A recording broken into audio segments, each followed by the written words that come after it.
Venga, mientras Paco prepara la segunda parte, la conexión con el doctor Cuesta, comentaros simplemente muy por encima, que nosotros en AMAPIP nos planteamos hace un tiempo el tratar de progresar en la medida de lo posible.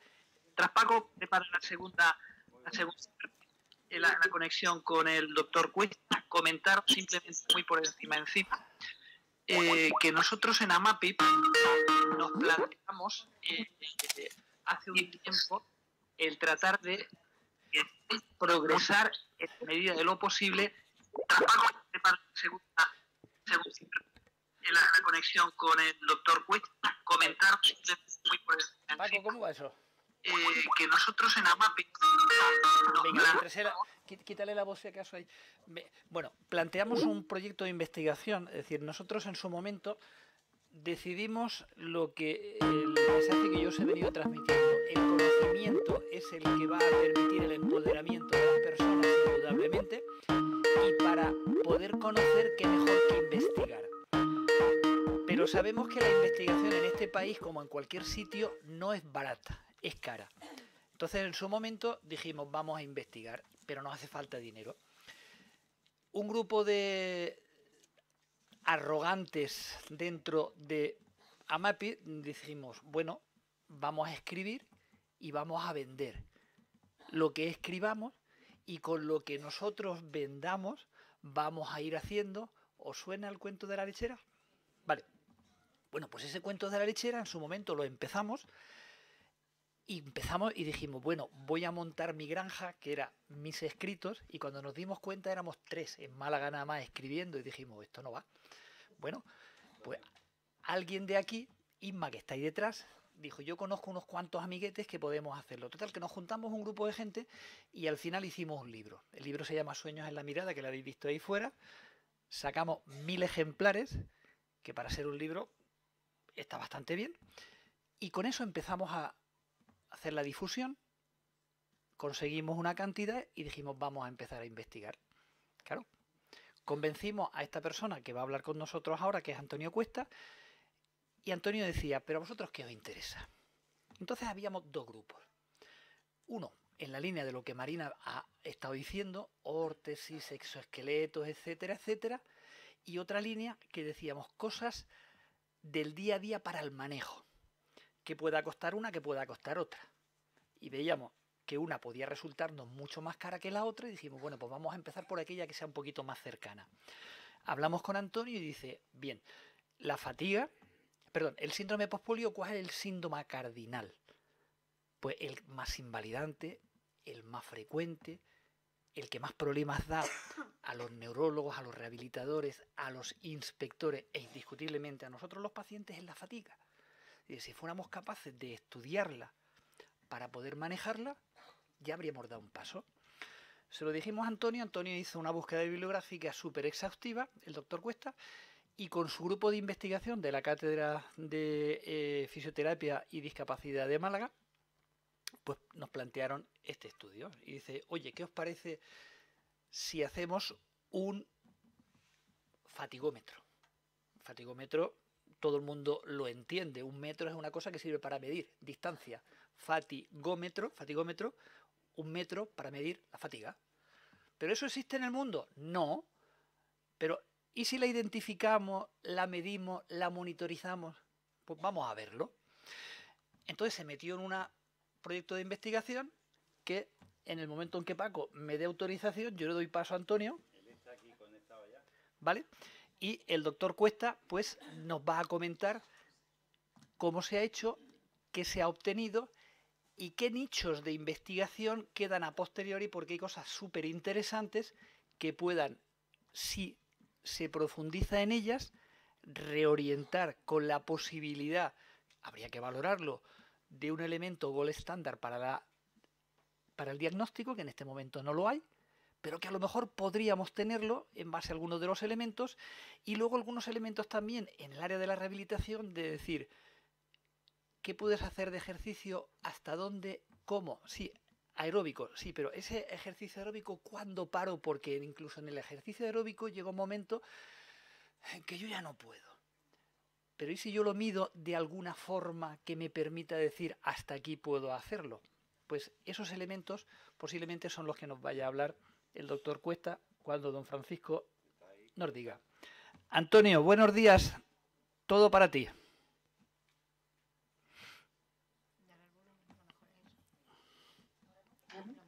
¿Se oye? Se escucha muy bien, venga. Sí. Bueno, pues buenas tardes a todos ya. En primer lugar, pedir disculpas por no estar ahí acompañando físicamente, aunque he seguido la mesa de esta mañana, muy interesante, y el debate posterior. Y agradecer a la invitación, ¿no?, a estas jornadas, que yo creo que estos puntos de encuentro, especialmente participados y traccionados por los pacientes, creo que son muy relevantes, ¿no? Tanto desde el punto de vista clínico, como a lo mejor en esta mañana se ha visto, la incertidumbre, como desde el punto de vista investigador, que creo que es una fase muy inicial y que hay todavía más incertidumbre si cabe, ¿no? Como bien decía José Andrés, nace de estos resultados preliminares de un convenio de investigación con la Universidad de Málaga, con nuestro grupo de investigación, el grupo de clinimetría en la Asociación Malagueña Afectada por Polio, y después de varias reuniones con algunos de los pacientes que participan en la asociación y algunas de las... se dio muchas vueltas en qué era lo que podía aportar más a los pacientes de ahora, e intentamos ser muy eclécticos y hacer pues un acercamiento, digamos, sin desechar ni las líneas que había en la literatura científica, ni tampoco el poder arrojar algo de luz al día de hoy para el manejo del síntoma principal, ¿no? Creo que no hace falta presentar pues, los criterios diagnósticos del síndrome postpolio, que ya se han comentado esta mañana.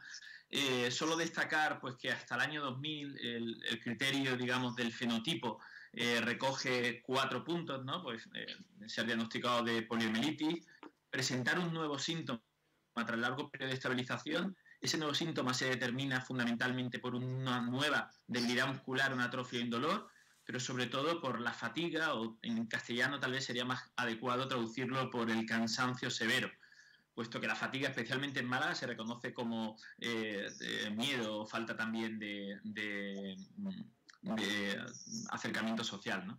Ese cansancio extremo con una persistencia mínima de 1 año. Sin embargo, diferenciar eso pues, de los síndromes tardíos de la polio es un reto desde el año 2000, y es lo que hace que en el 2001 y posteriormente en el 2011 aparezca un criterio nuevo como descartar una enfermedad neurológica, médica o ortopédica que genere los síntomas, hasta el punto que hoy por hoy sigue siendo un diagnóstico por exclusión. Los diagnósticos por exclusión en una situación que pueda haber comorbilidades, como algunos ejemplos que han salido esta mañana, pues de obesidad o de otras afecciones diabéticas o otras neuropatías o polineuropatías que pueden ser concomitantes, genera una incertidumbre muy alta en el diagnóstico, en el manejo y también en la investigación, puesto que los criterios de inclusión en los estudios lo hace complejo. Quería destacar pues, los trabajos del profesor Lo, que en el 2019 ha publicado 2 revisiones bastante exhaustivas, que nos arrojó luz cuando ya estábamos en el ecuador justo de los trabajos preliminares, y está totalmente alineado con lo que nosotros recogimos para iniciar el estudio original. Y bueno, destacar pues 2 cosas, que fundamentalmente lo que hasta ahora había sido el caballo de batalla principal, que era el estudio electromiográfico y la biopsia, pues no parece que permita diferenciar entre los efectos tardíos y el síndrome postpolio. Luego revisa toda la documentación desde el punto de vista de la patogénesis, de la biomecánica, de consideraciones diagnósticas y también de tratamiento, donde bueno, pues la adecuación óptima del ejercicio y de la demanda y la actividad de la capacidad física aparece el sistema nuclear, y esto, por tanto, como bien decía la doctora Tirado esta mañana, es individualizado, intransferible, y yo diría que incluso depende de cada momento, pues porque algunos cursan con brotes y es gran desconocido el curso natural de la enfermedad, ¿no? También ha comentado esta mañana la comunicación el doctor José Andrés Salazar, pues el estudio cualitativo que llevaron a cabo, donde verdaderamente el desconocimiento tanto del sanitario como de los pacientes es el principal problema del síndrome postpolio. Y presentando ya concretamente nuestro estudio, pues comentaros que es un diseño bastante de casos y controles, que es la primera aproximación que podíamos hacer antes de un estudio aleatorizado y randomizado, que ahora mismo no existe ninguno en la literatura científica, y es lo que da una evidencia sólida para ver qué tratamientos son los más efectivos. Por eso estamos todavía en una fase más de determinar los síntomas principales que permitan diferenciar el síndrome postpolio de los síndromes tardíos y los síndromes tardíos de sano. Entonces planteamos unos criterios de inclusión con aquellos que tuvieran al menos el diagnóstico de la clasificación internacional de enfermedad, lo cual ha sido un reto también desde el punto de vista clínico, y además establecimos un criterio de 5 citoestan, es decir, levantarse 5 veces por la silla, para que al menos pudiéramos incorporar todos aquellos test funcionales y biomecánicos que han funcionado en síndromes geriátricos y en pacientes frágiles como principal identificadores de la función, y que justamente el profesor lo determina como el principal criterio de exclusión, el que no sea una compensación biomecánica, parece que está más asociado a los síndromes tardíos, frente que la fatiga severa extrema durante un año, después de 15 años estables de la enfermedad, nos polariza más hacia el síndrome postpolio. Entonces planteamos 6 estudios con muchísimas variables. Fuimos un poco casi de cacería porque la literatura era bastante ambigua, y justamente donde se había puesto más energía, pues parece que nos están pidiendo que la abandonemos. Hicimos un estudio de composición corporal con antropometría y bioimpedancia, un estudio de sonomiografía con ecografía musculoesquelética, replicamos los estudios electromiográficos en superficie, intentamos desarrollar y validar pues, psicométricamente un cuestionario autoinformado para conocer la percepción subjetiva del concepto multidimensional del cansancio, de la fatiga.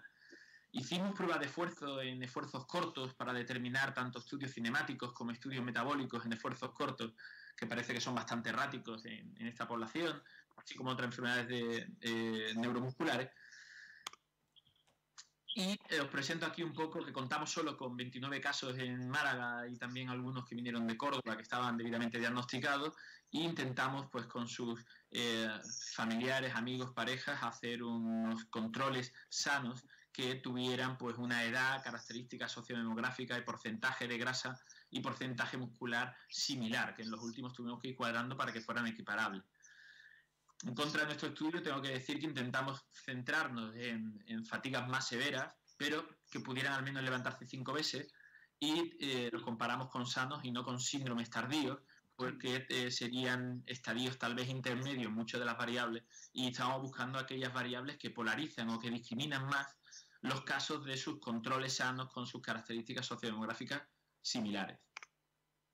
En ese sentido empezamos con la ecografía, que verdaderamente al hilo de lo que ha pasado con otras enfermedades que tienen una historia natural muy similar, como la ELA o la esclerosis o algunos tipos de miastenias en estudio, pues la ecografía musculoesquelética, a través del uso de los ultrasonidos para medir la arquitectura muscular, fundamentalmente el ángulo de penetración de las fibras, que sería en aquellos músculos peniformes, y el thickness en los músculos con cortes coronales, ha permitido pues, un poder discriminante de un 95% entre sanos y enfermos, ¿no?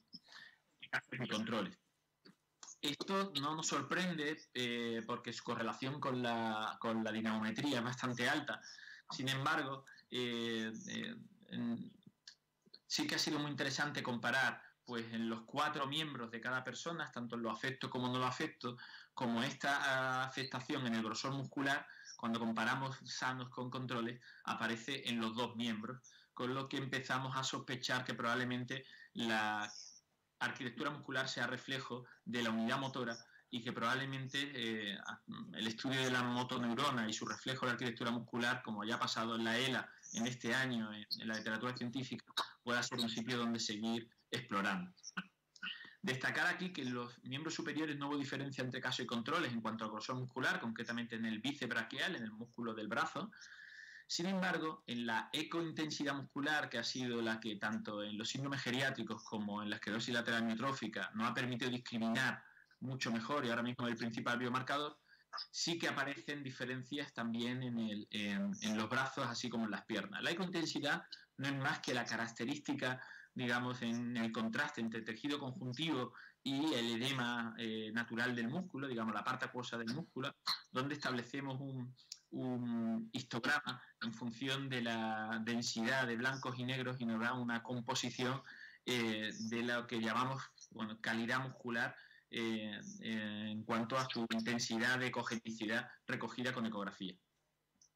Esta variable pues tiene un poder discriminante muy alto, más alto que muchos de las sensibilidades que ahora mismo tenemos en otras poblaciones, que también son síndromes o clústeres de síntomas, y por tanto tenemos que cogerlo como variable o marcador discriminante, más que como una herramienta diagnóstica que requiere otro tipo de diseño de estudio, ¿no? En la electromiografía de superficie, que hasta ahora había sido el principal caballo de batalla, pues aunque sí aparecen tendencias donde vemos pues, que no hay diferencia significativa entre los grupos, pero sí una tendencia a diferenciar la actividad eléctrica entre casos y controles, no podemos establecer ninguna con este grupo, que puede resultar pequeño, pero en grupos más grandes, en Canadá, tampoco han encontrado diferencia en la electromiografía de superficie. Queda recordar que la electromiografía de superficie verdaderamente recoge toda la actividad en voltios, aunque nosotros hemos normalizado cada una de las contracciones con cada persona en base a su máximo. Probablemente recoge toda la actividad de la unidad motora, y tal vez tengamos que centrarnos más en la actividad de la motoneurona con otras aproximaciones que ahora son posibles, como comentaré más adelante. Nosotros aquí teníamos esperanzas de encontrar en este grupo diferencias, puesto que ha sido suficiente el grupo para otras variables. Parece que para esta variable pues o bien el tamaño es pequeño, o bien, como ha pasado en otros estudios de otros grupos, parece que no discrimina lo suficiente. Otra de las grandes expectativas que teníamos cuando montamos un programa tan ambicioso fue justamente en cuanto a la respuesta fisiológica a un esfuerzo corto. Aquí representamos un esfuerzo de 120 segundos de levantarse de la silla tan rápido como pueda, y en rojo se establece la respuesta de la frecuencia cardíaca frente a otra respuesta fisiológica que también recogimos. Y este tipo de test en pacientes que tienen una fatiga también especial, concretamente la fatiga asociada al cáncer. Nosotros llevamos estudiándolo 3 años y ha sido el principal, digamos, marcador para monitorizar la fatiga asociada con el cáncer, que tiene un componente central y multidimensional diferente al cansancio severo exclusivamente mecánico muscular, y esperábamos encontrar pues también una respuesta pues, discriminante entre casos y controles, y con este grupo no hemos encontrado diferencias en este sentido. Una vez que fueron ajustados pues, por su condición física basal y por su edad y género, ¿no? Otra de las propuestas que creíamos que podía ser muy interesante ha sido la variabilidad de la frecuencia cardíaca. En el mundo del deporte, cuando con los deportistas los sometemos a sobreentrenamiento por una planificación no adecuada o por alguna fatiga por sobreentrenamiento, hoy por hoy está la principal variable discriminante. Y nosotros medimos la variabilidad que se mide entre cada pulso, la distancia de una localización concreta del pulso, concretamente la distancia RR, tanto reposo como intra ejercicio. Y aunque vemos que también hay una tendencia durante el ejercicio que discrimina bastante bien casos y controles, no fue clínicamente relevante. Las aproximaciones más fisiológicas, tanto de las ergometrías como la variabilidad de frecuencia cardíaca, que no deja de ser una adaptabilidad del sistema nervioso autónomo, o la ecografía como ventana para ver las unidades motoras, aunque sea solo a través de la arquitectura muscular, han sido réplicas de poblaciones que tienen síntomas muy similares o historia natural de la enfermedad muy similar en síndromes con clínica o clúster de síntomas, ver si en un grupo hubiera diferencias con respecto a los controles. Y es muy interesante ver cómo, pues, como ya pasó en la ELA el año pasado, pues parece que la ecografía y sobre todo la ecointensidad es la más discriminante para la población que hemos podido estudiar. Donde hemos encontrado, y ya más centrado en la parte de transferencia a la clínica, sí que hemos encontrado en algunas pruebas funcionales, como es el Time Up and Go, que es la prueba de levantarse de una silla y andar 3 metros y volver a la silla, que es probablemente el gold estándar de la función en mayores y en síndrome geriátrico en personas frágiles. La velocidad de la marcha, que se conoce hoy ya como el sexto signo vital, y donde tenemos incluso puntos de corte en estudio epidemiológico para predecir morbilidad y mortalidad, se ha convertido en un gran predictor, así como el sitio stand, el levantarse de la silla en 30 segundos tantas veces como pueda, o 120 segundos, y la fuerza extensora, tanto prensil de la mano como extensora de la rodilla, han sido las variables. En la fuerza de la mano no hubo diferencia entre casos y controles, pero en las otras tres se han sido variables muy interesantes para estratificar, digamos, valores de referencia en esta población que hasta ahora pues, no se habían medido a nivel funcional. Y esto es muy fácil de exportar tanto a primaria como a consulta especializada para monitorizar la evaluación de la enfermedad, si cursa por brotes o está automanejando bien la enfermedad, ya sea en una escuela de pacientes, en un club de salud o en una consulta de primaria. Sin embargo, estas medidas, que hoy por hoy ya digo son las principales medidas en muchísimos otros síndromes y enfermedades, no se habían evaluado en esta población. En este sentido, el SPPB, que es una batería, viene del acrónimo en inglés de batería corta de rendimiento físico, consiste en levantarse 5 veces de la silla en el menor tiempo posible. Consiste en hacer un test de equilibrio colocando los pies como aparecen en el dibujo, ¿no? Los pies paralelos o en tándem uno detrás del otro, o en semitándem, ¿no? Donde coinciden el talón y el antepié, para determinar el tiempo como test de equilibrio y andar en 4 metros tan rápido como se pueda para establecer un tiempo de la marcha. Con estas 3 pruebas, que son ahora mismo el principal indicador de función, porque aglutina todos los sistemas, el sistema nervioso central, como el periférico, como el musculoesquelético, como el metabólico, nos permite predecir función y hoy por hoy es el más exportable a la clínica, por eso nos pareció muy interesante y quiero indicar aquí con el semáforo, puntos de corte para población específica como tenemos en síndromes geriátricos o como tenemos en síndrome de sensibilización central o otros síndromes que recogen de alguna forma un clúster de síntomas y aunque no tenemos claro el diagnóstico y no hay un tratamiento, sí que el manejo de los síntomas es clave para de la enfermedad, ¿no? Por otro lado, tampoco teníamos un cuestionario autoinformado o una escala o un score, como llamamos nosotros, que nos permitiera medir por objetiva y científicamente validada en población española el síntoma principal, ¿no? Sí que encontramos este inventario multidimensional de fatiga, concretamente en síndrome postpolio en personas de Holanda y de Bélgica, y decidimos traducirlo al español, hacer la adaptación cross-cultural y la validación para una primera herramienta en clínica que, aunque no es objetiva como el SPPB, ¿no? Las pruebas que hemos visto de equilibrio, de velocidad de la marcha y de levantarse de la silla, sí que recoge la percepción subjetiva que es imprescindible para,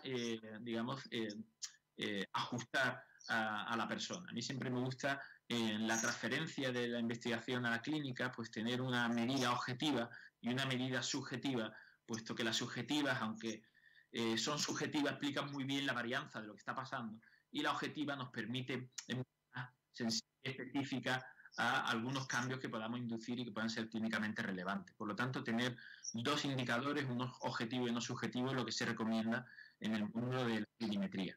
En este sentido, nuestro nuevo cuestionario multidimensional de fatiga recoge, como ven aquí, 5 dimensiones: una fatiga general, una fatiga física, una reducción de actividad, y aquí quiero poner el acento, pues que probablemente en otras poblaciones clínicas esta dimensión de qué actividades he dejado de hacer desde que estoy en esta nueva situación es una de las preguntas clave que en otras poblaciones clínicas ha sido determinante para el automanejo. En esta población, pues tal vez por el histórico de resiliencia que tienen, pues creo que por mi experiencia entrevistando a los pocos que llevamos, pueda funcionar de forma diferente.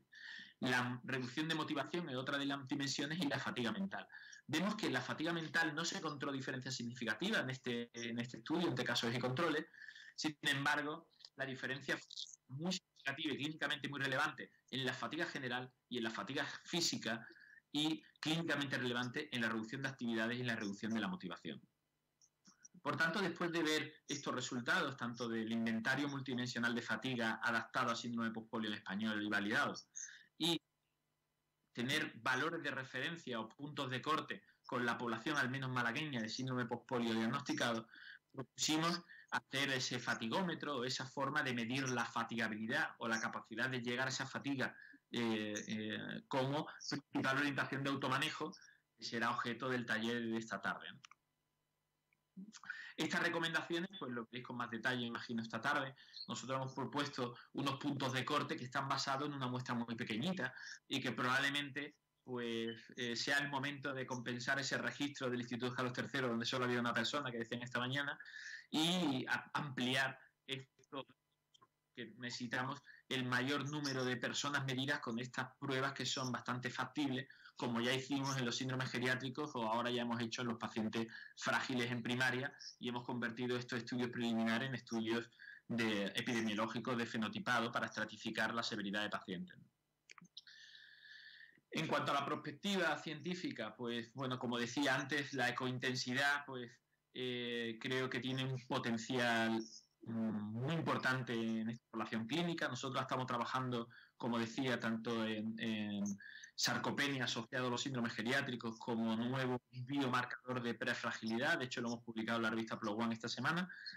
Y también estamos trabajando en fatiga relacionada con el cáncer, donde hay una sarcopenia derivado del tratamiento y aparecen en estadios precoces estos hallazgos ya musculares en situaciones de fuerza similares. Ya se detectan estos cambios en los histogramas de la ecografía musculoesquelética, por lo que creo que puede ser una buena herramienta para monitorizar la enfermedad, no tanto para su diagnóstico. En cuanto al diagnóstico, esto es algo que justamente esta mañana, antes de la jornada, he estado hablando con el profesor Lo y le he mandado a Canadá el streaming por si querían ver lo que la Asociación de Pacientes estaba haciendo en Málaga, en España. Y hemos estado hablando de el potencial que tiene la electromiografía de alta densidad, que no comparte con la electromiografía de superficie, que ha sido errática en esta primera aproximación, nada más que el nombre, puesto que nos permite diferenciar entre, digamos, lo que ocurre en la unidad motora, tanto desde a nivel central, llamamos nosotros, lo que sería la frecuencia de descarga de la motoneurona, con la diferencia entre la placa motora y la última fibra, que sería para nosotros la parte periférica o la parte muscular, que es la que ya vemos en ecografía y que hasta ahora habíamos medido con la electromiografía de superficie. Este tipo de técnica nos va a permitir no solo los síndromes con polio, sino que ya estamos evaluándolo también en neuropatías inducidas por la quimioterapia y neuropatías diabéticas, neuropatías periféricas adquiridas sobre todo. Estamos viendo que la frecuencia de descargas de la motoneurona tiene unas diferencias muy importantes, y para ello utilizamos básicamente 64 electromiografías de superficie hechas simultáneamente, y descomponemos la señal con un proceso de supercomputación en un algoritmo concreto que hemos desarrollado en la Universidad de Málaga, y nos permite diferenciar las características periféricas y centrales de las unidades motoras y ver los potenciales de acciones que funcionan como una especie de código neural, que es algo personal e interferible, aunque es diferente en las unidades tónicas y en las unidades fásicas. Nosotros hoy lo estamos estudiando el tibial anterior, por ser un músculo principalmente tónico y de fácil acceso en cuanto al recuento de motoneuronas. Por lo que la segunda fase, pues queremos de alguna forma ya no tocar tanta parte biomecánica y fisiológica como hicimos en la primera, que también creo que era importante al menos descartar que estas variables funcionan mejor con que las variables que sospechábamos, electromiográfica o fisiológica, sino que ya haber ofrecido una guía para el manejo basada en el SPPB y basada en el cuestionario, que nos permite medir verdaderamente los puntos de corte en población española para tener patrones de referencia y alocar recursos y diferenciar a aquella persona que debiera a lo mejor de recibir pues, fisioterapia o terapia ocupacional o un trabajo más individualizado, y aquellas personas que podrían estar en escuelas de pacientes o en monitorización de manejo de forma más psicosocial, ¿no? E incluir pues, la descomposición de las unidades motoras, como creo yo que se merecen casi todas las enfermedades neuromusculares que gracias a esta nueva tecnología, ¿no? Bueno, y por último, agradecer al grupo de investigación de clinimetría, especialmente a Álvaro Mateo, que ha sido el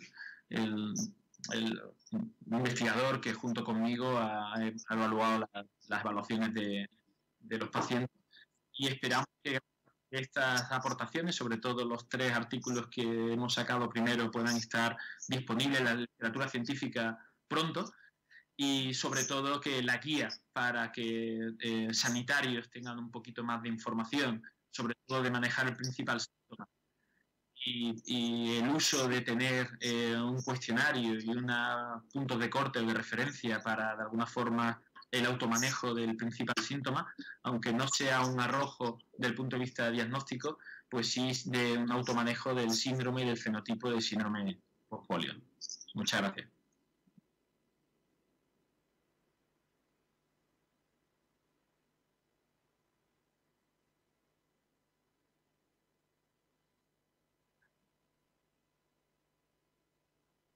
De la intervención de Antonio Cuesta, al que damos las gracias desde aquí. Antonio, te rogamos que permanezcas atento, porque vamos a seguir.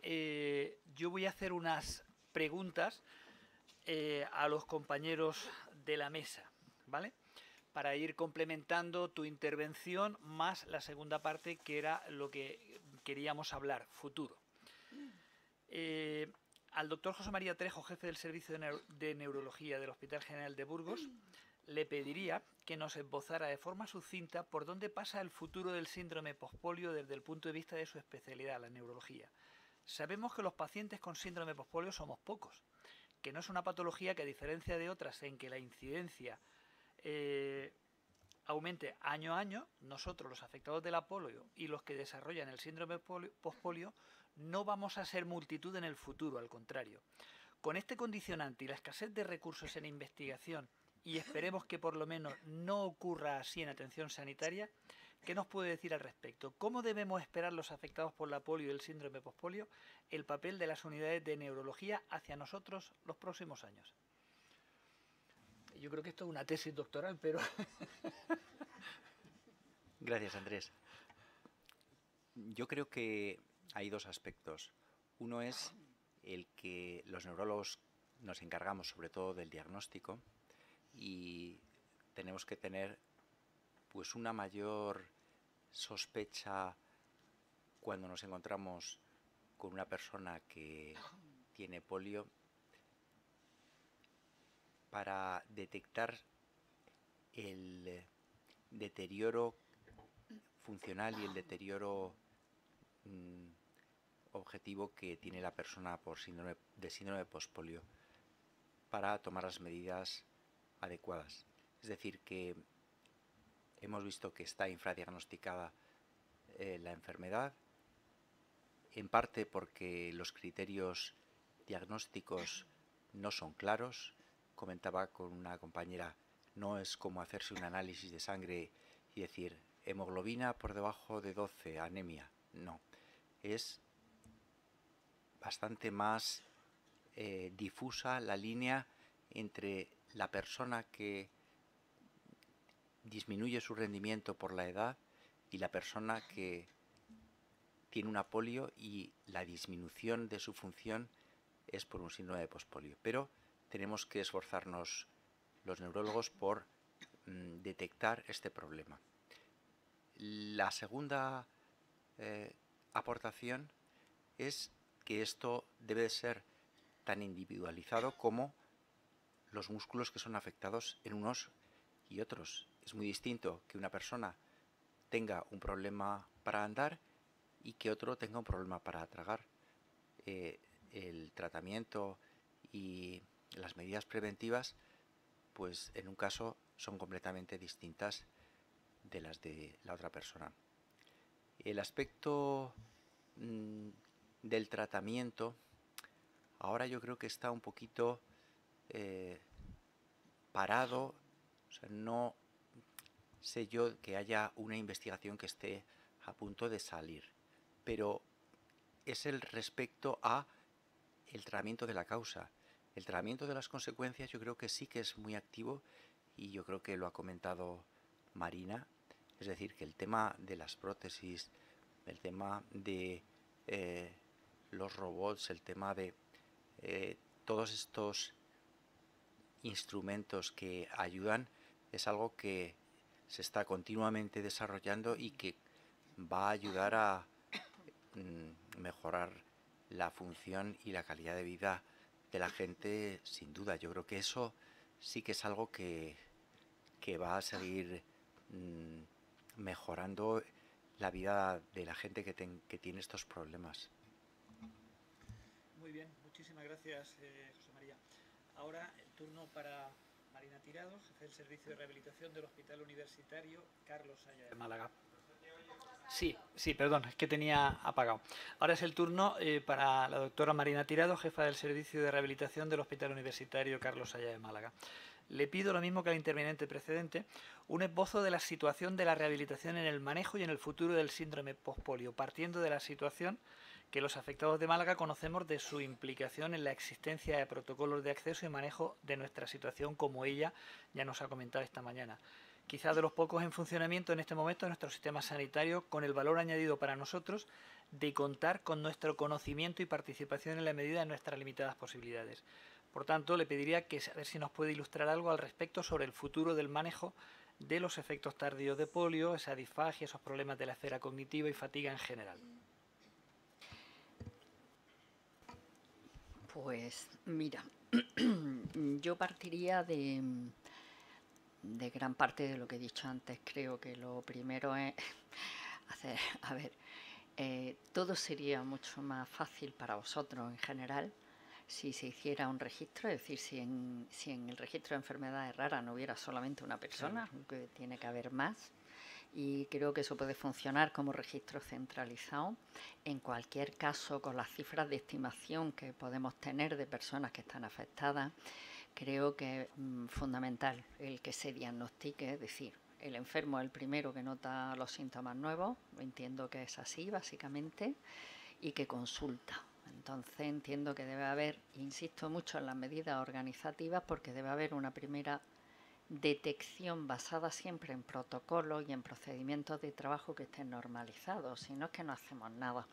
Detectar los síntomas nuevos, identificarlos en su médico de familia, que es el que básicamente va a tratar con las personas, y luego tener un acceso un poquito más fácil y, repito, organizado a equipos multidisciplinares que puedan abordar los síntomas de la enfermedad. O la disfunción asociada a los efectos tardíos, que es de lo que estamos hablando. Me gustaría insistir en que en cualquier caso el curso evolutivo es muy lento, y eso sí parece que está avalado por los estudios epidemiológicos, con lo cual entiendo que lo que falta, de lo que se podría beneficiar mucho el abordaje en rehabilitación es de los equipos multidisciplinares, y de que luego se personalice, como acaba de decir el doctor Trejo, en cada persona. No es lo mismo una persona que tiene déficit motor con escoliosis severa que una persona que solamente tiene un déficit en una pierna. No tiene nada que ver. Por tanto, hay que personalizar. En ese protocolo organizativo, que yo creo que debe estar basado, debe estar funcionando, por lo menos funcionar a nivel nacional, esas directrices que ya se dieron en el 2002-2004, hay que introducir una evaluación funcional adecuada inicial, definir la periodicidad de esa evaluación funcional en función también de la evolutividad de los síntomas en cada persona, y por lo menos enumerar y organizar qué se puede disponer en cada cartera de servicios. Es decir, desde, por lo que he puesto en la diapositiva, el abordaje de la discapacidad motora, el abordaje de los síntomas respiratorios si es que existen, cómo abordar el dolor, y la parte fundamental de educación o formación y empoderamiento de cada persona para que pueda gestionar su propia enfermedad. Eso es lo que yo creo que es fundamental en la rehabilitación. Partimos de una situación en la que no existen ni siquiera protocolos, es decir, no hay una forma organizada y sistemática de abordaje que yo creo que da mucha tranquilidad a las personas que tienen una enfermedad rara. El que por lo menos se les visibilice y se piense que hay recursos organizados y coordinados, no para solucionar lo que a veces no tiene solución, que es el sentido de "te ha tocado", ¿no?, sino para ayudar a llevarlo de la mejor manera posible, con ayuda de los equipos que trabajamos en medicina o en asistencia sanitaria, porque muchas veces no podemos solucionar el problema, pero sí por lo menos compartirlo y que la calidad de vida de las personas sea mayor. Añadiría un par de cosillas más. Creo que la investigación tiene muchísimas posibilidades y creo que habría que ahondar mucho tanto en la descripción epidemiológica de qué está pasando y en buscar realmente herramientas fáciles de aplicar para ver la evolución funcional. Fíjate que yo no iría tanto a lo mejor a la ecografía sistemática, creo que puede tener mucho interés en investigación, pero en investigación básica, en la clínica es poco aplicable, pero sí que es muy muy interesante. Nosotros hemos utilizado en los robots que hemos trabajado con la Universidad de Málaga también el SPPB en determinadas patologías, entonces creo que es una batería muy sencilla y sí que da mucha información. Y hablaría no tanto de elementos objetivos y subjetivos, como ha hablado Antonio, como de cuantitativos y cualitativos. Una cosa es la cantidad, o sea, el saber lo del SPPB, 4 metros por segundo, ¿no? Y otra cosa es que la calidad y la opinión del enfermo, que yo no la definiría como subjetiva, sino como que se traduce luego en números y en una variable cualitativa, como pueden ser los grupos focales, ¿vale? Entonces creo que habría que conjugar esos dos tipos de investigación para tener un buen resultado, y eso sí que es aplicable a la clínica. Y lo que sí, que creo que es básico también, es que en esa investigación en la que hay poco hecho, sí que vayamos unidos de la mano los investigadores básicos que pueden hacer clinimetría o trabajar en universidades y las personas, bueno, los clínicos básicamente, los que aportamos, como, en fin, trabajamos con los pacientes todos, pero ir de la mano para que los resultados sí que de verdad sean aplicables y visibles por los pacientes. Sí. Y nada más. Una pregunta para los tres. Antonio, eso también va para ti, porque por alusiones has visto que ya te han nombrado. Se ha planteado en el tema, por ejemplo, yo hablaba de gol estándar y Antonio me ha corregido perfectamente. Dice, no gol estándar diagnóstico, sino más bien para la evolución con el tema de la ecografía, ¿vale? Y luego ha dejado también ahí algunos elementos como son para tratar de monitorizar lo que es la fatiga, punto C corte, el tema de lo que es la frecuencia cardíaca, la ergometría, etcétera, etcétera. Y la doctora Marina ha dicho muy claro, investigación básica sí, pero no olvidemos la parte de la investigación funcional o investigación operativa con cosas del día a día que podamos ir manejando.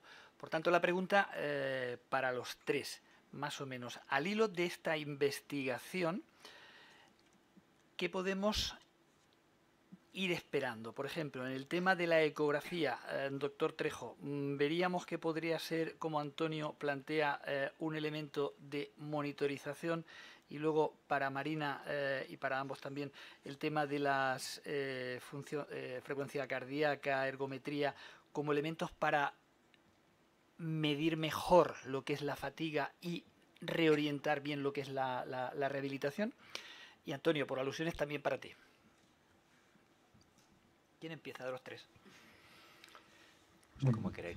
Yo creo que en esta enfermedad estamos carentes de medidas objetivas, y todo lo que son medidas como ecografía, como frecuencia cardíaca, son marcadores objetivos y por lo tanto tienen un papel muy necesario, no solamente en el diagnóstico, sino en la evolución, porque es que el diagnóstico depende de la evolución. Es decir, que la definición de síndrome postpolio es que hay un empeoramiento, y eso significa que hay dos mediciones o más y entre ellas hay un empeoramiento.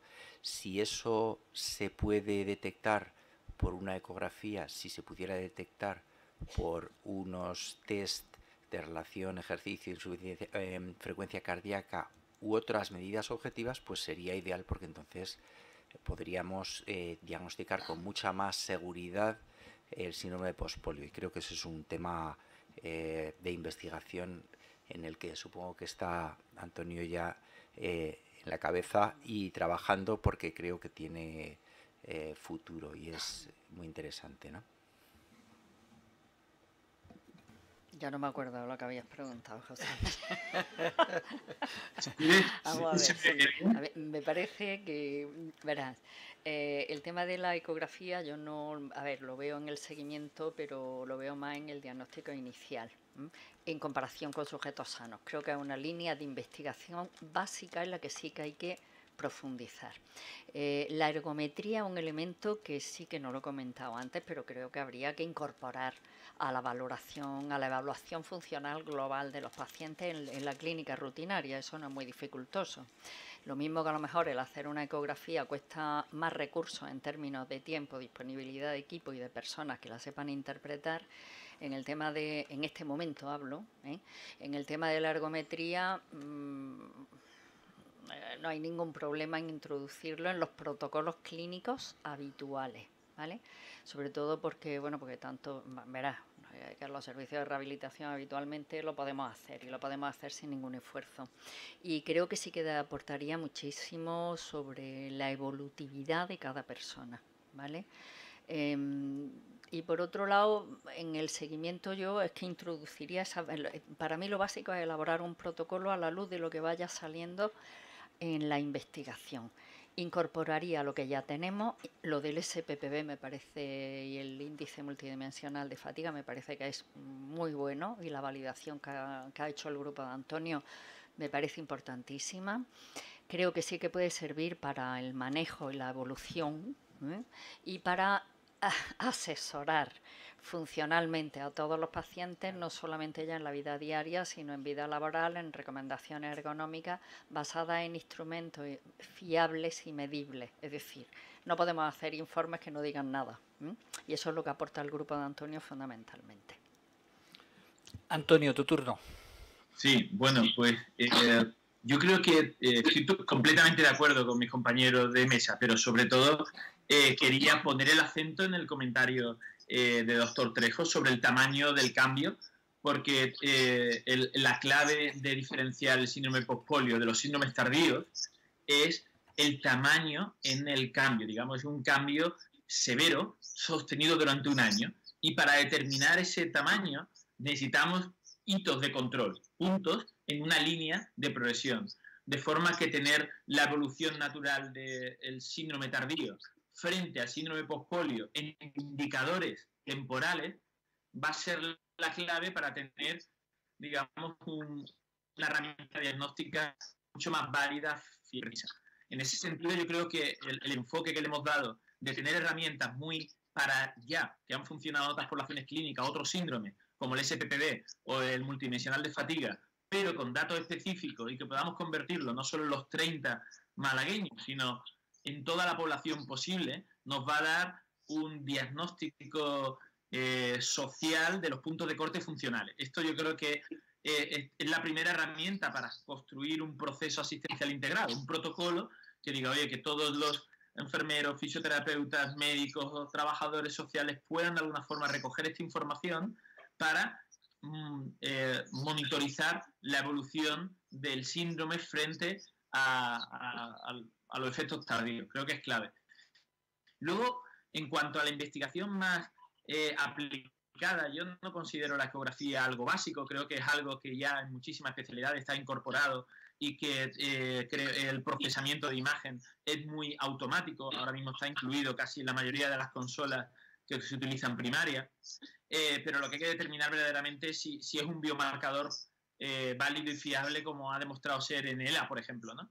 Creo que ahí, pero necesitamos hacer estudios prospectivos. Nosotros hemos hecho un estudio de un corte comparando 30 casos y 30 controles y no podemos inferir ninguna conclusión potente, más que una línea de trabajo que es más relevante que las que hasta ahora traíamos con la electromiografía.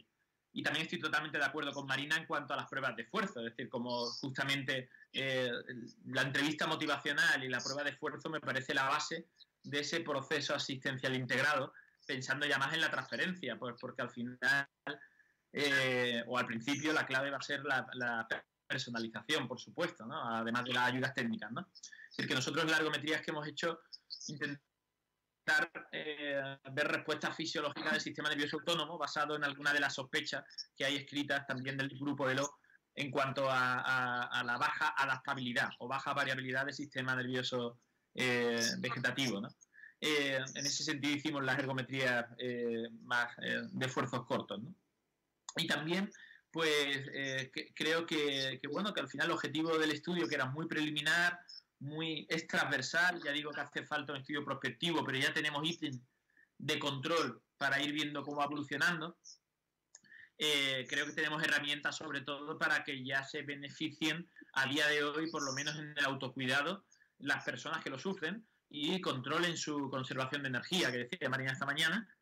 Creo que es clave porque muchos pacientes han sufrido hacer demasiado ejercicio, demasiado poco, y no dar con esa clave óptima de manejo de su actividad de vida diaria, y han entrado en brotes que han llegado incluso a veces que hemos, digamos, desaconsejado la fisioterapia o el ejercicio, ¿no? Entonces creo que ya de entrada hay una herramienta, y de entrada tenemos validados algunos test que han funcionado muy bien en otros síndromes, para empezar a monitorizar la historia natural de la enfermedad, que ahora mismo es, yo creo que es el principal objetivo. Y creo que se puede hacer a la vez, como estamos haciendo, investigación aplicada con el procesamiento de imagen, investigación básica si nos metemos en la descarga de la motoneurona, que creo que es el camino a seguir, pero es bastante más caro porque solo el fungible de ese estudio es bastante alto.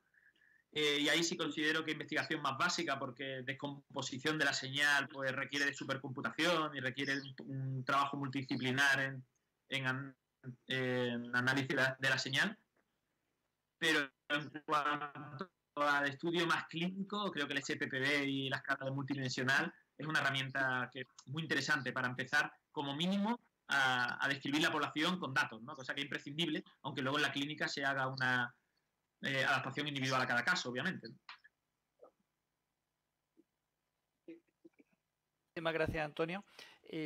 Os dejo a vosotros, si queréis hacer alguna pregunta entre vosotros, algún comentario, lo que vais diciendo.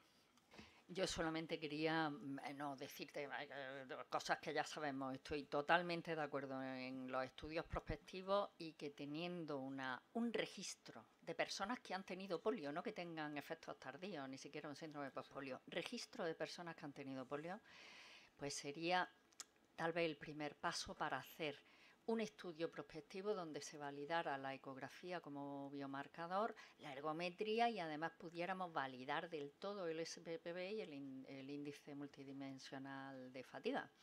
Creo que eso aportaría, bueno, pues a la población de las personas que han tenido polio todo lo que están necesitando, aunque nos falten 5, 6, 7 años, ¿no?, para poder publicar resultados. Pero creo que es fundamental el que se haga un estudio prospectivo que tenga todos los componentes, básico, clínico, aplicado, de transferencia. Y en eso estamos, ¿no, Antonio? Exactamente. José María, ¿alguna cosilla que quieras tú precisar? O preguntar a Antonio, que lo tenemos aquí delante. Ya luego te pasaré el teléfono para que puedas hablar personalmente con él. Pues preguntarle cuáles son los pasos que están previendo, aunque me lo estoy imaginando, pero qué pasos tienen para dar por delante, porque me parece que están siguiendo un camino muy, muy interesante y prometedor. Bueno, pues fundamentalmente desde el punto de vista clínico, creo que lo ideal es aumentar la N para tener más datos de SPPB y del cuestionario multidimensional de fatiga, y poder hacer puntos de corte con una muestra más amplia. Creo que hay tanto jornadas como esta, como la red de asociaciones, como otras, digamos, sociedades de enfermedades raras pueden abrir una posibilidad para aumentar la muestra y tener datos de población española. Creo que ahí la clave sería pues que el Instituto Carlos III, a través de las asociaciones, hiciera un registro y que todas las personas voluntarias se pudieran recoger de forma masiva los datos del SPPB y del cuestionario de fatiga.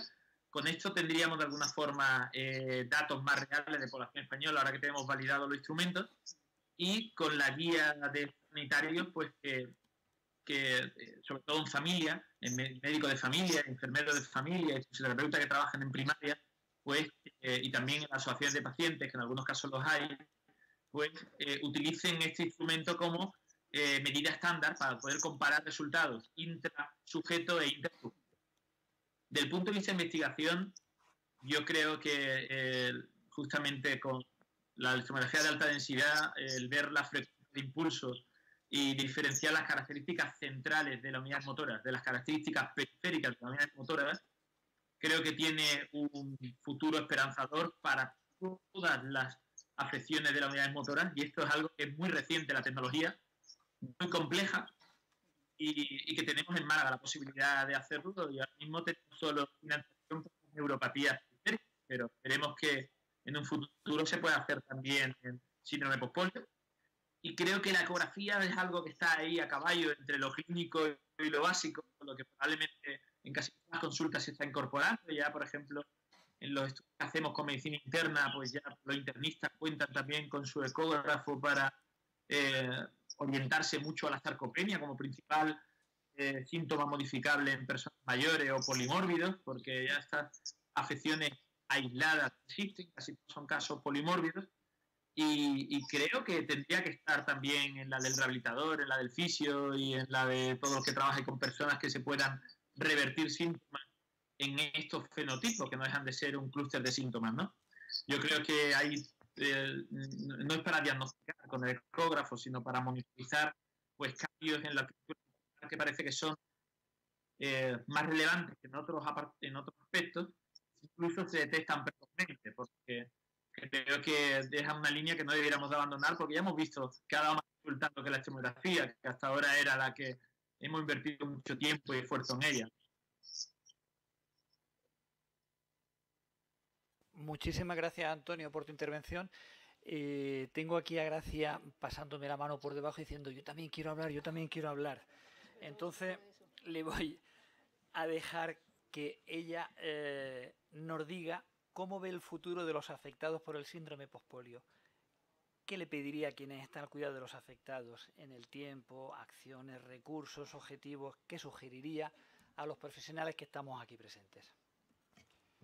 Pues mira, yo lo que veo es el futuro incierto en cuanto a, bueno, pues a la merma de la calidad de vida de las personas afectadas por la polio, de sus familiares, de sus cuidadores y de la atención deficiente hacia los mismos. Eso por un lado, eso es la primera pregunta que tú me has hecho. En cuanto a qué pediría, pues yo, por ejemplo, a la Administración Sanitaria lo que le pediría era la revisión inmediata en cuanto a lo que es el síndrome postpolio, en cuanto al estudio que se ha hecho en la literatura del síndrome postpolio, en cuanto que se hizo en el Carlos III. Eso es una de las cosas que también pediría. Pues también pediría, pues fíjate lo que yo, ¿cómo pediría? Es que me pongo muy nerviosa, lo siento de verdad. Bueno, pues también lo que pediría es, en el seno del Consejo Interterritorial del Sistema Nacional de Salud, que impulse una elaboración de la estrategia nacional en cuanto para la atención del síndrome postpolio, que eso es también instar al Ministerio de Sanidad para que considere el síndrome postpolio como una enfermedad incapacitante, porque hay muchos que lo están sufriendo y la verdad que no se le está haciendo, no se está teniendo la atención que debieran de tener. También que se inste a la investigación con respecto al síndrome postpolio, como estamos haciendo y que se siga haciendo. También pedir a los familiares comprensión a través de información, porque muchas veces los familiares no tienen información y al no tener información pues no nos comprenden, ¿no? También en cuanto a las acciones y recursos o los objetivos que yo podría sugerir a los profesionales, pues desde las unidades de gestión clínica, pues lo que haría en los hospitales, como por ejemplo en el caso de neurología y rehabilitación, lo que pediría era que se pueda trabajar a través de protocolos de atención clínica organizativa con médicos de referencia para el manejo multidisciplinar de las personas afectadas por la polio. También se pediría que se facilite el trabajo de las asociaciones de pacientes a través de las comisiones de participación ciudadana. Así también como los proyectos colaborativos con los hospitales y también las recetas emitidas por la adquisición de las ayudas técnicas ortoprotésicas que sean acordes y se ajusten lo más posible, como bien ha dicho Marina, a las necesidades de las personas afectadas y no tanto que sean debilitadas por el tema económico. más o menos es lo que pediríamos. Yo le había pedido que hiciera una pequeña intervención, pero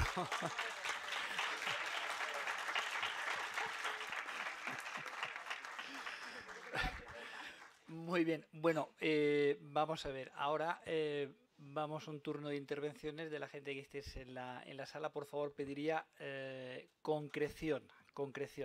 Que no os extendáis mucho a la hora de las preguntas. Somos muchos, a ver si conseguimos hacer unas cuantas preguntas. ¿Vale? Vamos a intentar en unos 20 y tantos minutos, porque algunos de los compañeros, concretamente la doctora Marina, tiene que viajar y también el doctor Trejo me pidió que fuéramos un poquito breves también. La mañana ha sido muy intensa, creo que ha sido muy interesante, hay muchísimas cosas. Y después os recuerdo que los que estamos aquí padecemos el síndrome postpolio y uno de los síntomas es la fatiga. Y esta tarde tenemos taller.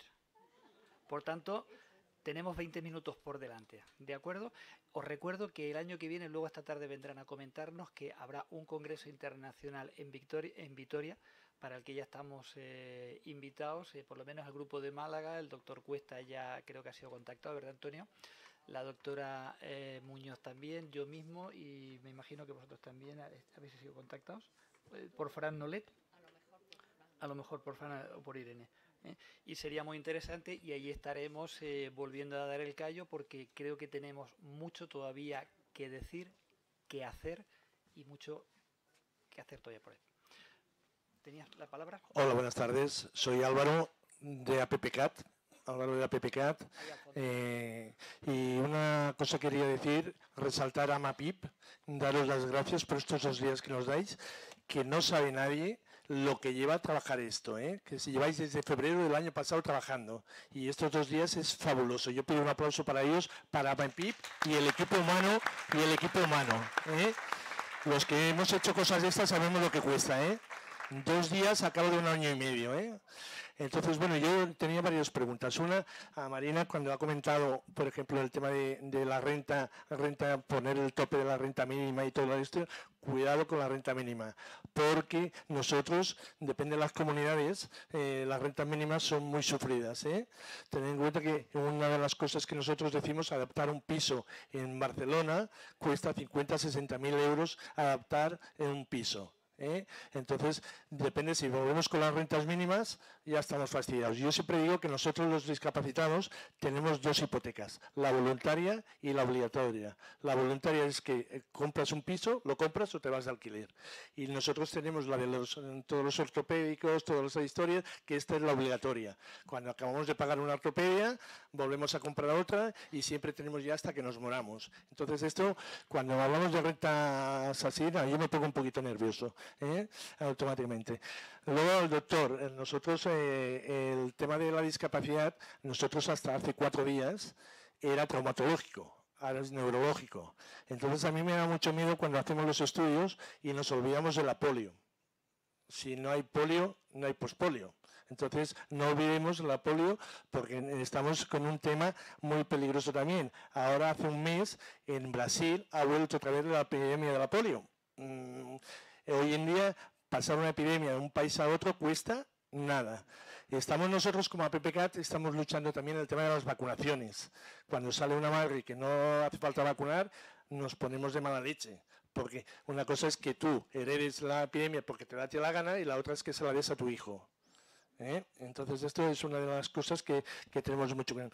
Y luego otra de las cosas es, estamos hablando de las asociaciones. A ver si una puñetera vez nos ponemos de acuerdo las asociaciones y vamos todos unidos, porque le estamos dando la razón al gobierno de divide y vencerás. Nos tenemos que unir todos hoy, es un día perfecto para reunirnos todos los presidentes o todos los responsables de la asociación y empezar a trabajar todos juntos. Estamos hoy aquí, es una cosa fabulosa. Y luego, igual que estoy hablando de las asociaciones, también estoy hablando de los hospitales. Tened en cuenta que estamos hablando del Carlos III, y esto va para Antonio, Carlos III, y Carlos III es Dios. No, perdona, dioses hay en todas las comunidades.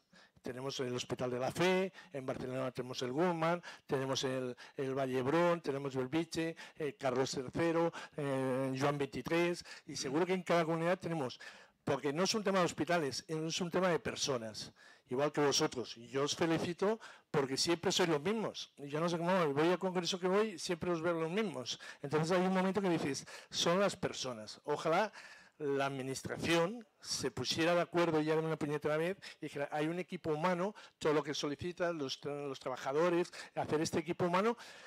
Y lo que yo digo, pon un Málaga en todas las comunidades de España, porque en Málaga los tenéis muy bien. En el Guzmán hay un equipo de investigación también. Está también una asociación europea que está en investigación. Posiblemente, en vez de trabajar cada comunidad individualmente, poneros de acuerdo las asociaciones, los hospitales y todo el tema y ir todos juntos a una. Porque me parece muy bien la investigación que hacéis.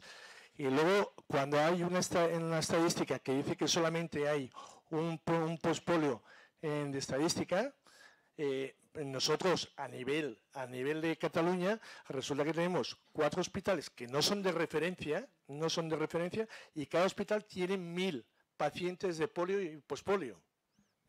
Nada más en España se dice que hay 45.000 polios valorados, no polios, valorados.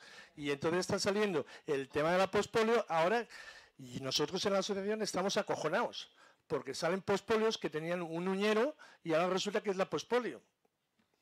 Y esto es una de las cosas que hay que tener mucho cuidado. Muchas gracias. ¿Queréis comentar alguna cosa o pasamos a otra pregunta?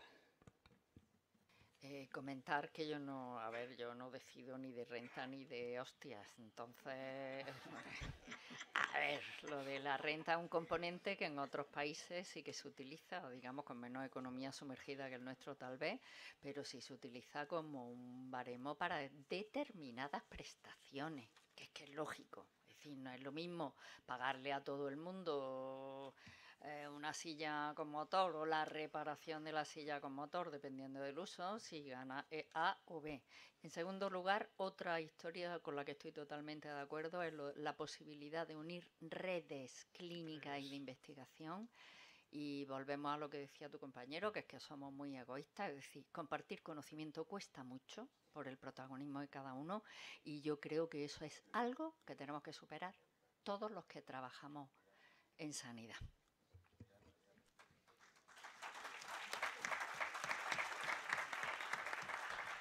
¿Alguna pregunta más? Uy, perdón, espera un momento, que voy a moverme para la...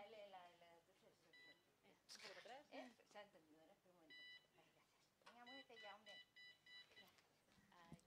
¿Hola? Sí, mira. Respecto al tema este de la polio, el síndrome pospolio, a ver, también me está dando vueltas, tengo dos o tres cosas que la tengo desde antes, que quería levantar la mano y no ha habido vez. Bueno, respecto a la pospolio, es interesante el tema de que, claro, por un lado está nuestra necesidad clínica, diagnóstica, de saber pues que los polio, pues aparece el síndrome de pospolio y es necesario tener contenido, unos marcadores, un de estos significativo para poder saber que tenemos síndrome de pospolio. Pero, claro, el tema está en que los seres humanos, por la naturaleza humana, pues está el tema de las modas, cognitivamente hablando, ¿no? Y es muy antiintuitivo, pues ya vamos por el síndrome de pospolio y por disociación ya decimos, están los polio, los síndromes de pospolio, no a nivel médico-científico, sino a nivel institucional, administrativo, etcétera. Puede llegar un momento en el que se disocie y a lo mejor pues se haga como una criba de como tiene síndrome de pospolio va a unas unidades y los polios puedan llegar a ir a otras, si no se hace una transmisión a nivel sanitario de que podemos decir que son un pack, porque a muchas de las ayudas, tratamientos funcionales de los síntomas, de los signos, pues que son lo mismo casi, ¿no? Porque no hay una curación del síndrome pospolio. Que vuelva atrás y solo se conviertan en polio, por decir una manera, virgencita, que me quede como antes, no al menos, ¿no? Entonces, un poco habría que enfocarlo también a la hora de transmitir el conocimiento, cada vez remarcar remarcar que un síndrome postpolio y que las necesidades son las mismas y que es, aunque a pesar de que sea una enfermedad rara el síndrome postpolio, a lo mejor cuando se visibilice más esto ya no es tan rara, pero el tema está ahí. Por otro lado, la reflexión que me ha venido a la cabeza, hay estudios que hablan sobre aspectos como del proceso de elaboración del nuevo deterioro por los efectos tardíos de la polio y el síndrome postpolio, sobre todo estudios extranjeros, sobre la psicológicamente la elaboración de toda esta situación y cómo pues llega un momento cuando tienes polio de que te desconectas del sistema sanitario porque dices, bueno, ya estoy así, ya me espabilo por mi vida y de repente pues vuelves a necesitar cosas. Claro, en ese impasse pues como no puede haber un registro de personas con polio, porque es que ni siquiera estás dentro del circuito que te puedes enterar de que existen pues nuevas afectaciones. Y si el profesional de atención primaria desconoce que esta persona tiene polio, porque claro, no vamos diciendo, tenemos polio, a no ser que estemos muy achacados y ¿sabes? Y vayamos al... Pues eso también es como un pez que se mueve la cola, ¿no? El perro de hortelano que ni come ni deja comer, ¿no? Y entonces, por ese motivo, yo creo que también incide en el que no haya un registro de pacientes, ¿no? Quizás también tendría que haber una coordinación de los datos a nivel diagnóstico, que claro, ahí está el tema de la protección de datos de los profesionales sanitarios, para que de ahí se pudieran extraer información, no ya de quién, pero qué, sí, de cuántos usuarios de disculpa, las redes. Yo creo que ese es un tema que ha quedado muy claro. Perdón, lo comenzó sí. diciendo María Ángeles en su primera intervención, y después ya doctora Marina, tanto como Trejo como yo mismo, incluso Antonio, ¿no? Y el tema de lo que son las redes de investigación, redes, etcétera, etcétera. Claro. Es decir, esa coordinación Es no muy solamente es necesaria, sino que tenemos que seguir luchando por ella. Otra cosa, los predictores de los que estáis hablando todo el rato son sobre todo para personas que se puedan poner de pie. Me da la sensación, ¿no? Porque, claro, las personas que tengan más dificultad para esto, que tenemos que volver otra vez todavía, seguir en la vida de la electromiografía, ¿cómo era? La que no era la densa, sino la otra, seguir en esa línea, es sufrir, pues que puede que sí la tengas, puede que no. No, mira, por alusiones... Es decir, nosotros hemos iniciado lo que es el estudio porque la investigación siempre hay que iniciarla por un punto. Por un lugar, por un punto. Pero lo que son los marcadores, tanto como el doctor Trejo, como el doctor Antonio Cuesta y Marina lo han venido diciendo, es decir, en el tema de la ecografía no estamos hablando únicamente de aquellos que se puedan poner de pie, sino como un biomarcador evolutivo. Y ellos lo han dejado muy claro, tenemos ahí, pero para todos. Claro, pero entonces, para todos. Lo que pasa es que en investigación siempre tienes que empezar por un sitio. Sí, no lo estoy cuestionando, sí. No lo estoy cuestionando. Lo que estoy haciendo es intentar evidenciar, tomar conciencia de esto, ¿no? Que vale. No, para nada estoy cuestionando lo que se está haciendo. Es solamente... Mil perdones. Solo me faltaba, ¿no? Que quien está currando y encima le tiremos piedra. ¿No? Pero un poco darnos cuenta de que, bueno, pues que va por ahí, ¿no? Son pasos, Otra cosa que es una duda que no tiene nada que ver con lo que estamos hablando aquí, pero que sois los profesionales que estáis en ello, que es una curiosidad personal que tengo, que es las afectaciones a nivel vulvar en los polio y por nuevas afectaciones de síndrome postpolio. ¿Hay alguna correlación o síntoma o signo que tenga que ver con desequilibrios bioquímicos, de neurotransmisores hormonales, o que incluso pues los aspectos bioquímicos del organismo o los algún tipo de desequilibrio de neurotransmisores hormonal repercuta de otra manera en los polios y lo del pospolio? Pregunta para el doctor José María. Claramente. Y después ya doctora Marina también. Digo, por ejemplo, que la depresión nace o se hace, por decirlo de una manera, ¿no? Es por que el procesamiento de la afectación, o puede haber alguna depresión endógena que venga por algún tipo de... No sé, me explica. Respecto a lo primero, para que todo el mundo entienda a lo que te refieres con síntomas vulvares, son las personas que en el bulbo raquídeo tienen un daño en las neuronas que van a mover los músculos de la cara, de la deglución, de la respiración. Esos síntomas son los más peligrosos porque necesitamos respirar, tragar para seguir vivos. Y las personas que tienen una polio más severa, pues son los que tienen ello más dañado. Con frecuencia, las personas que han tenido la polio siendo ya no tan niños son los que tienen ese daño mayor que las que la tuvieron cuando eran niños así muy pequeñitos. Yo no creo que haya ninguna otra cuestión hormonal especial que influya en particular, aunque sí que hay muchos problemas locales, como pueden ser problemas otorrinolaringológicos o problemas que pueden influir en la deglución, o problemas ya más bien pulmonares que pueden influir en la respiración, que pueden empeorar esa dificultad para respirar, y en concreto el aumento de peso, pues siempre cuando una persona está tumbada, dado que el contenido abdominal presiona sobre los diafragmas y no les permite descender también, pues puede empeorar un problema respiratorio mientras la persona está horizontal, y por eso se intenta combatir para mejorar también la ventilación. Respecto a la depresión, digamos que es un tema un poco distinto del que estamos hablando, porque la depresión es algo que aparece en muchas enfermedades y a veces aislada, no es específico del síndrome de pospolio, sino de muchas otras enfermedades. Y comenta si es endógena o exógena. La verdad es que eso es algo que puede venir por los dos lugares. Hay personas que sin ningún tipo de desencadenante desarrollan una depresión y se sabe que sus marcadores bioquímicos pues cambian. De hecho, los fármacos que más se utilizan ahora son inhibidores de la recaptación de la serotonina, que es un neurotransmisor, y aumentando la serotonina en la sinapsis neuronal pues mejora la depresión.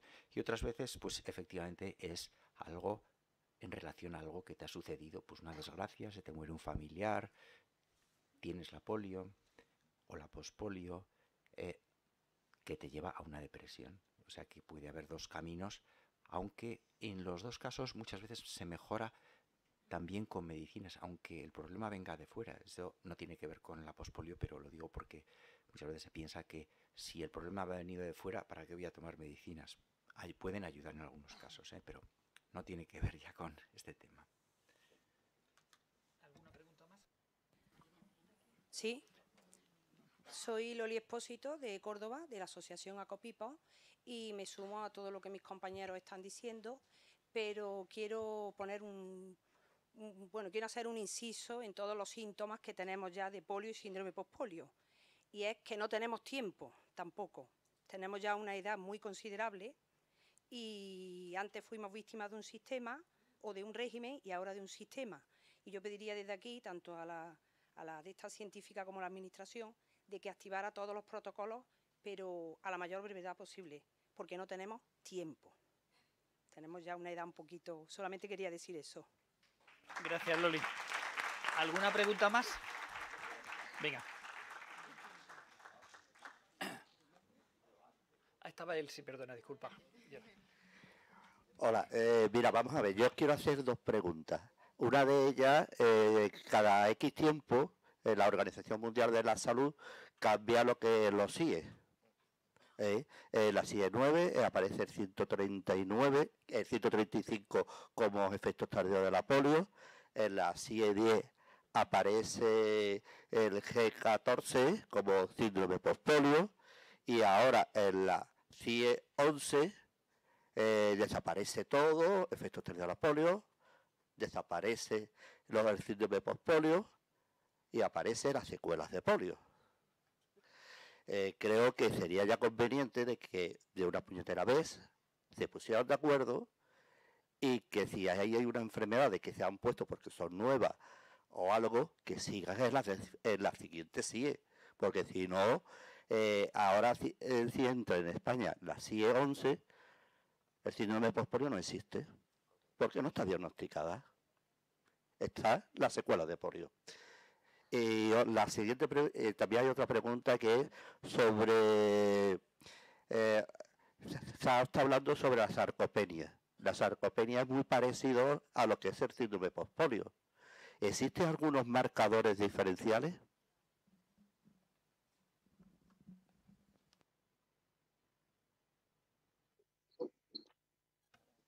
Bueno, sarcopenia significa escasez de músculo. Y eso normalmente, cuando se habla de sarcopenia, es cuando la escasez de músculo no está causada por una enfermedad concreta, como una enfermedad del músculo o como una enfermedad del sistema nervioso, como es la polio, el síndrome de pospolio.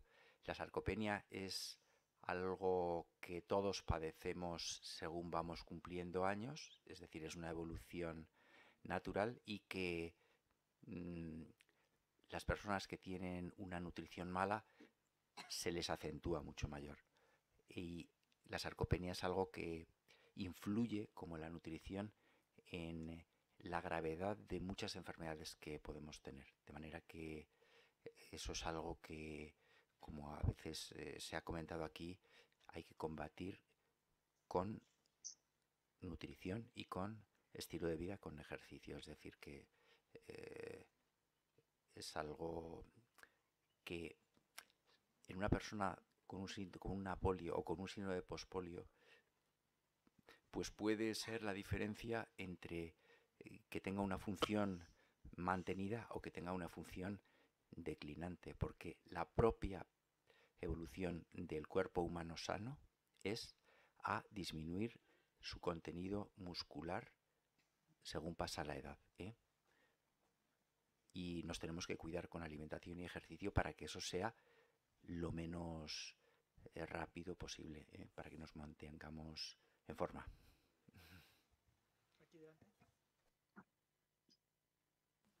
Hola, yo me llamo Begoña y si no he entendido mal, me gustaría, o sea, yo he entendido como que en un principio sería interesante hacer un registro, ¿no?, de la gente que está con polio. Entonces, todos los que estamos aquí, ¿cómo podemos empezar por eso? ¿En qué podemos ayudar? Si lo hacemos por comunidades autónomas o...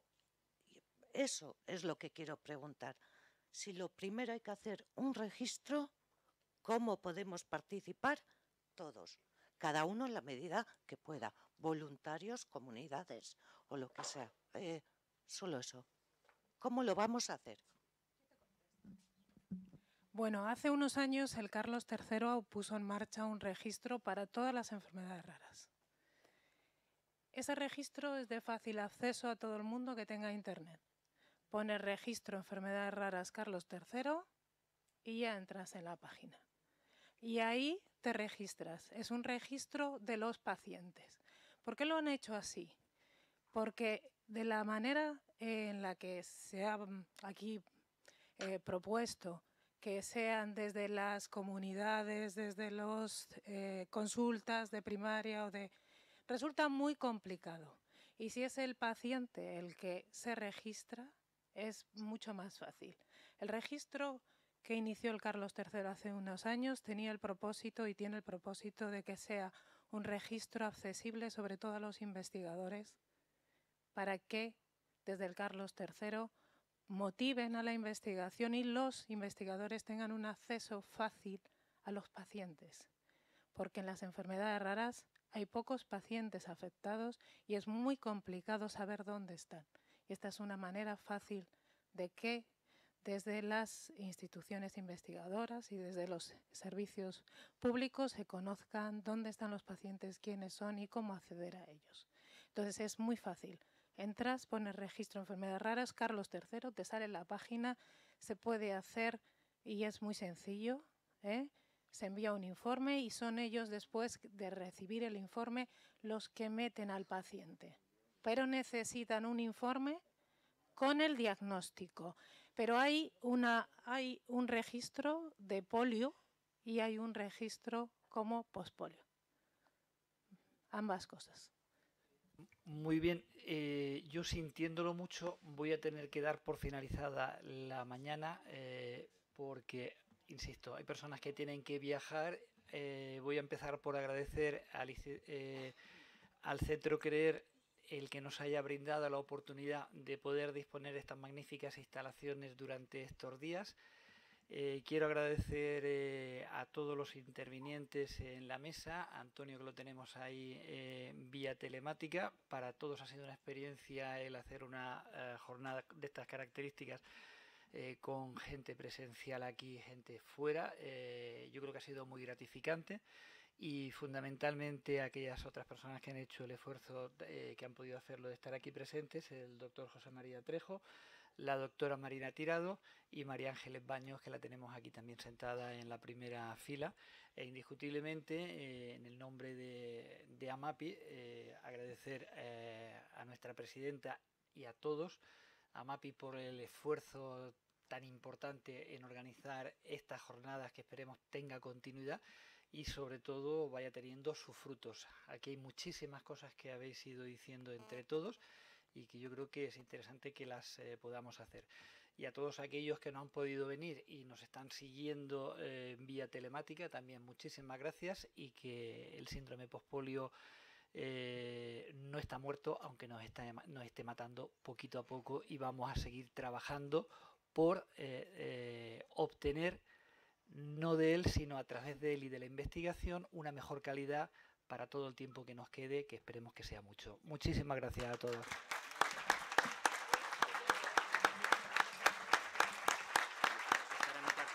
Sí, un momentillo antes de terminar. Habéis visto todos que Antonio Cuesta está por Skype. Su reconocimiento se lo entregaremos personalmente. Igual que vamos a darle también un reconocimiento a alguien que empezó toda esta historia y no está aquí hoy. Consuelo Ruiz, que nos está viendo por internet, igual que mucha gente que nos están avisando de que nos están siguiendo, ¿no? Y el tercero de los que habéis visto ahí es para Marta Fonfría, que es la persona con la que hemos gestionado toda esta historia, y ella, a todo el personal del Centro Creer, en la persona de ella, que no está aquí porque está en Alemania, se lo vamos a dar a Blanca, que ya se ha prometido que el lunes la tendrá en su despacho. Que no se lo va a quedar, que Marta ya sabe que lo va a tener el lunes. Gracias.